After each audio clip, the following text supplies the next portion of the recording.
Training needs analysis. If as an organisation you're going to be spending money on training, then you want to make sure that that is a worthwhile investment. There is no point in spending money on something that you don't need.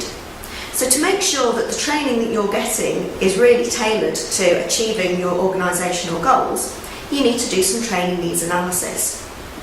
Training needs analysis is about identifying the training gap between your actual or current performance standards and your required performance standards. So in order to make sure you get from A to B, you need to know what's A and what's B. So required performance standards, how do you identify what those are? Well, the answer really is what skills, knowledge, behaviours do people need to do the job effectively? What do you need them to be able to do differently or to do better in order to meet their objectives? So first of all, look at those objectives. What is it that you need to do on an organisational level, but also at team and individual level? Look at job descriptions, look at person specifications, look at competency frameworks. All these things will tell you not just what you need people to do, but how well you need them to do it, and again, what knowledge, what skills, behaviours, attributes, qualities, etc. they're going to need in order to be able to do those.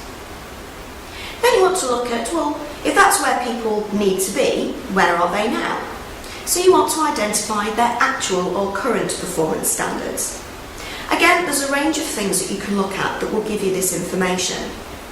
For individual people, look at appraisals, look at reviews, look at feedback they've had. You can use psychometric testing, occupational personality questionnaires. You can use ability tests.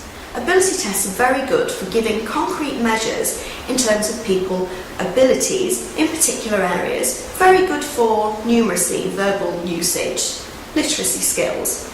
Also useful for things such as clerical checking or attention to detail. There's a range of ability tests out there that will give you some good hard measures. Also, you can use assessment or development centres to look at your staff and again see where their strengths are, where their development areas are. Once you've actually identified the required and the actual performance standards, you've got then your training gap. But is it a training gap? First of all, make sure that this is something that's a training need. There could be a whole other range of reasons that people are not performing the way you want them to. It could be down to managerial style. It could be down to personal reasons, levels of motivation. It could be down to lack of support or the right equipment.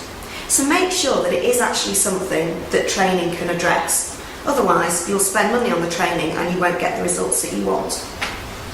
When it comes to training, you want to train for skills, for knowledge, for behaviour.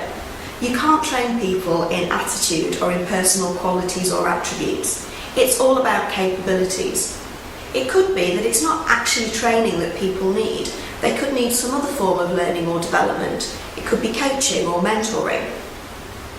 If you want more information on how to actually meet that training gap, how to fill it, then look at our session on meeting training needs for a lot more suggestions and information and ideas.